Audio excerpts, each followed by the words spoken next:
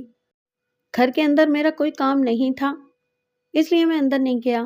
صبح ناشتہ لگا رہا تھا تو اعجاز صاحب نے مجھے کہا کہ ناشتہ صرف میرے لیے لگانا، بیگم رات کو امبالہ چلی گئی ہیں۔ میں سمجھا کہ رات کو اعجاز صاحب بیگم صاحبہ کو اسٹیشن پر لے گئے تھے اور میں ابھی تک یہ سمجھ رہا ہوں کہ وہ امبالہ گئی ہوئی ہیں۔ میں نے اپنے کاغذوں میں سے وہ اخبار نکالا جس میں کلثوم کی تصویر چھپی تھی۔ یہ اخبار نوکر کے ہاتھ میں دے کر اسے کہا، یہ تصویر پہچان سکتے ہو؟ اس نے تصویر کو آنکھوں سے دور کر کے دیکھا اور بولا، اللہ جھوٹ نہ بلوائے، یہ بیگم صاحبہ کی تصویر معلوم ہوتی ہے۔ پھر اور غور سے دیکھ کر بولا، ہاں حضور بیگم صاحبہ ہیں۔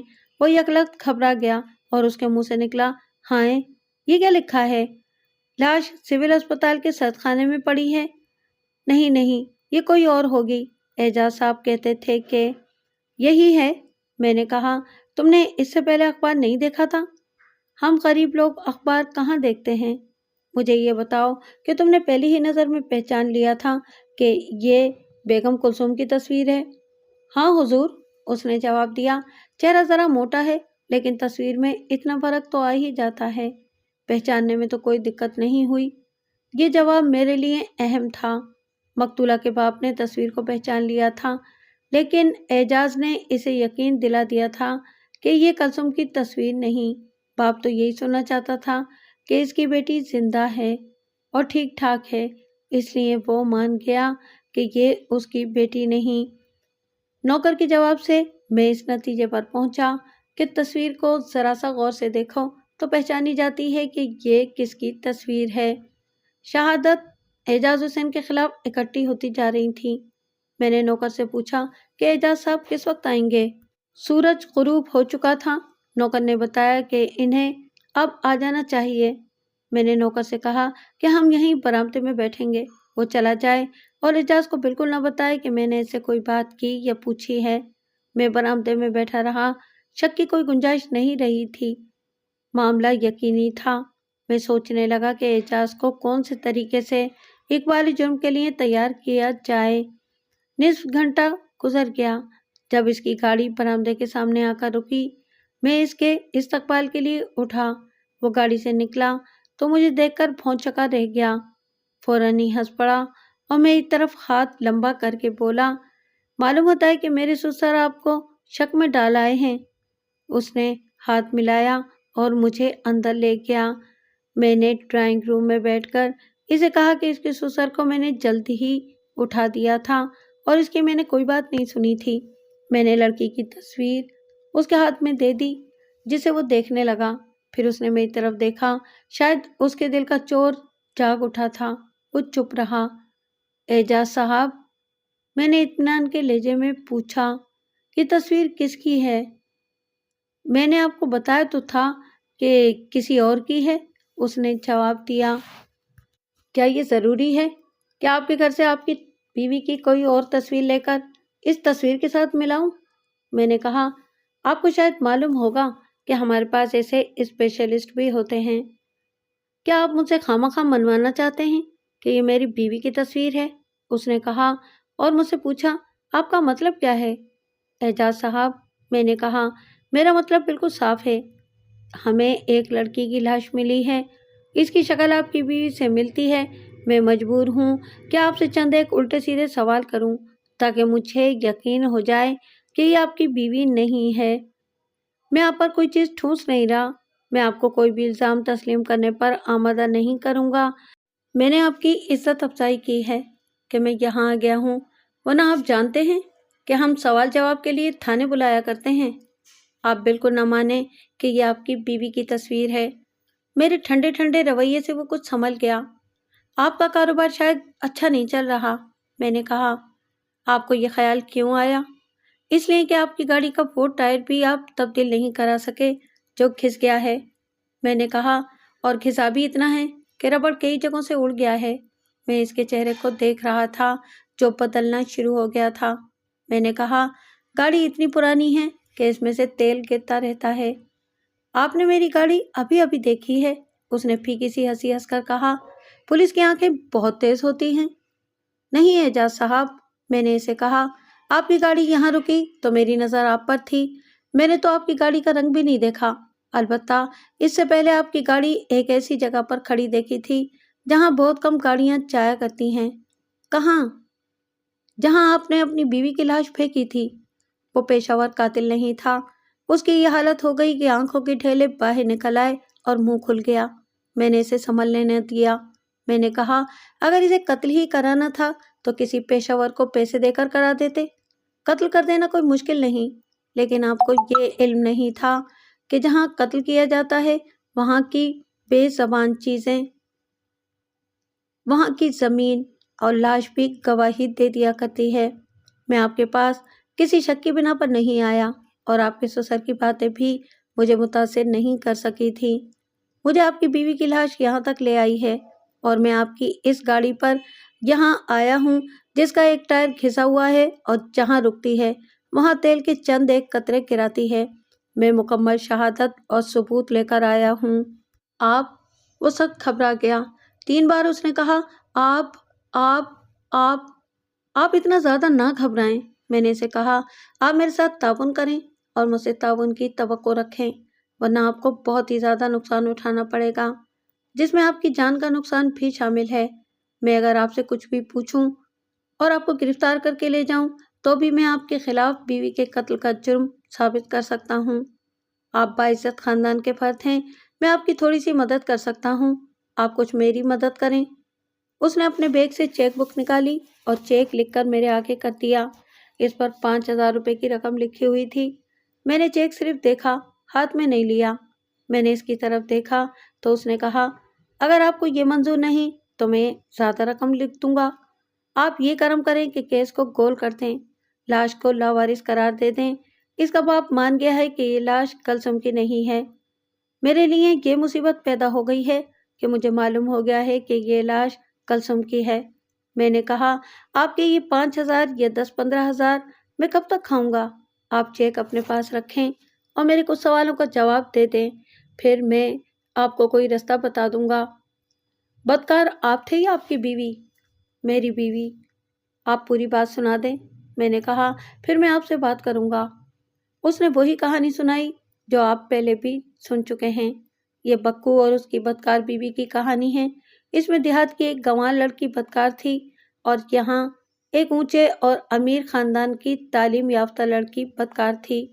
اعجاز نے اسے بالکل بکو کی طرح اپنی عادتیں بدلنے کے لیے کہا تھا، مگر کلثوم ایک جاگیردار کی بیٹی تھی جس نے گھر میں مزاروں اور نوکروں چاکروں پر حکومت کی تھی۔ وہ اپنے خامند کو بھی اپنا نوکر سمجھتی تھی۔ اعجاز نے اپنے سسر سے ایک بار شکایت کی تو سسر نے اعجاز کو ہی گالیاں دی۔ اس کے بعد لڑکی کئی بار اعجاز سے لڑ جھگڑ کر میکے چلی گئی۔ اعجاز نے مجھے بتایا کہ کلثوم کو اپنے ماں باپ نے دولت اور جاگیرداری کے نشے میں کھلی آزادی دے کر آوارہ کر دیا تھا۔ اعجاز کو اس لڑکی سے محبت تھی اور اس کے ساتھ یہ دلچسپی بھی کہ ماں باپ کی گمراہ کی ہوئی لڑکی کو وہ راہ راست پر لے آئے۔ اعجاز کے بیان کے مطابق کلثوم کو دوستیاں کرنے کا بہت شوق تھا۔ اس نے اعجاز کے 2 عزیز دوستوں سے بھی تعلقات قائم کر لیے تھے۔ اعجاز اب ہر جگہ رسوا ہونے لگا تھا۔ ایک رات کلثوم گھر دیر سے آئی۔ اعجاز نے اسے مارا پیٹا۔ دوسرے دن کلثوم امبالہ چلی گئی۔ 2-3 روز بعد اعجاز کو سسر کا خط ملا کہ وہ فوراً امبالہ پہنچے۔ اعجاز چلا گیا۔ اسے توقع تھی کہ صلح صفائی کی کوئی بات ہوگی، مگر ہوا یہ کہ اس کے سسر نے اپنے 2 مزاروں کو بلا کر اسے ان سے پٹوایا اور کہا کہ واپس چلے جاؤ۔ اعجاز واپس آ گیا۔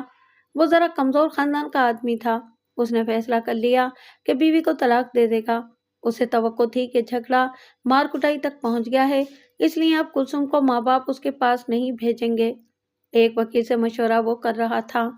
اس کے سامنے سب سے بڑی دشواری یہ تھی کہ حق مہر کی رقم بہت زیادہ تھی۔ طلاق دی جا سکتی تھی مگر حق مہر دینا اس کے بس کی بات نہیں تھی۔ اگلے روز کلثوم آ گئی۔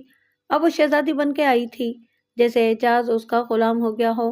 اس نے آتے ہی اعجاز کو 2-3 حکم سنا ڈالے۔ اس رویے سے اعجاز کا دماغ پھر گیا۔ وہ اتنا غلام نہیں بننا چاہتا تھا۔ اس کی نظر میں یہ بے غیرتی تھی۔ اس سے وہ اس قدر مشتعل ہوا کہ اس نے قتل کا فیصلہ کر لیا۔ 2 دن سوچتا رہا کہ قتل کس طریقے سے کرے تاکہ پکڑا نہ جائے، اور اس دوران وہ کلثوم کا غلام بنا رہا۔ ایک شام کھانے کی کچھ دیر بعد اعجاز نے اسے کہا، ایک روز میری بھی ذرا سی بات مان لو، آؤ سیر کو چلیں، دیکھو کتنی اچھی چاندنی ہے۔ وہ فوراً تیار ہو گئی۔ وہ اسے پہلے تو ادھر ادھر گھماتا پھراتا رہا، پھر اسے اس ویرانے میں لے گیا۔ کلثوم نے اسے 3-4 بار کہا کہ وہ اس جنگل اور اجاڑ میں نہیں جائے گی، مگر اعجاز نے گاڑی نہ روکی۔ وہ اسے بہت دور لے جا کر قتل کرنا چاہتا تھا، لیکن ایک جگہ کلثوم بری طرح بگڑ بیٹھی۔ اعجاز نے گاڑی روک دی اور کلثوم سے کہا، اچھا واپس چلتے ہیں۔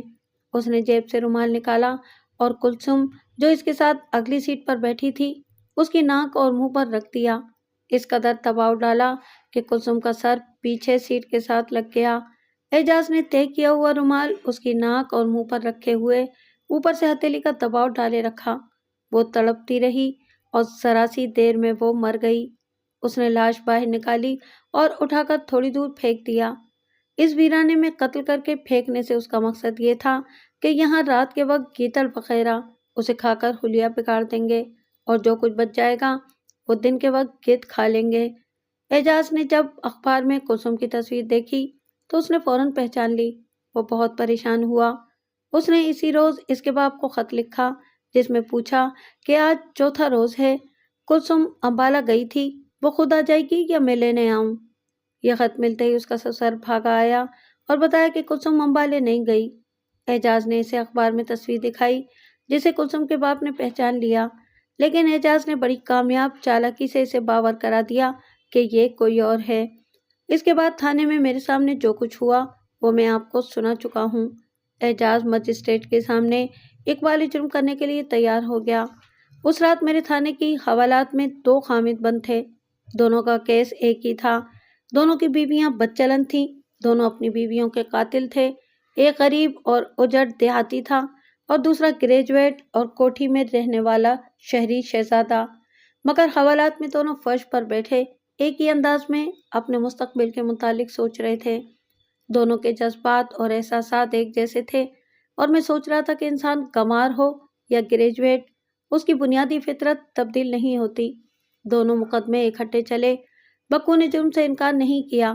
اس کے گاؤں کے 10 آدمی اور اس کی بیوی کا پہلا خاوند بمے 3 آدمی اس کی صفائی کے لیے عدالت میں آئے اور شہادت دی کہ اس کی بیوی بدچلن تھی۔ سیشن کورٹ نے اسے 7 سال سزائے قید دی، جو اپیل میں ہائی کورٹ سے 5 سال ہو گئی۔ میں نے اس پر یہ کرم کیا کہ لاش روپوش کرنے اور لاش کی چیزیں چوری کرنے کے جرم میں اس کے خلاف کوئی مقدمہ قائم نہیں کیا۔ اس کا فائدہ اعجاز حسین کو بھی مل گیا، جو دراصل میری غلطی تھی۔ اس تقاضا میں تھا کہ لاش گڑھے میں دفن شدہ برآمد ہوئی، مگر اقبالی جرم میں تھا کہ لاش کار سے نکال کر پھینک دی تھی۔ سیشن کورٹ نے اعجاز کو عمر قید کی سزا دی تھی۔ ہائی کورٹ نے اپیل میں شک کا فائدہ دے کر بری کر دیا۔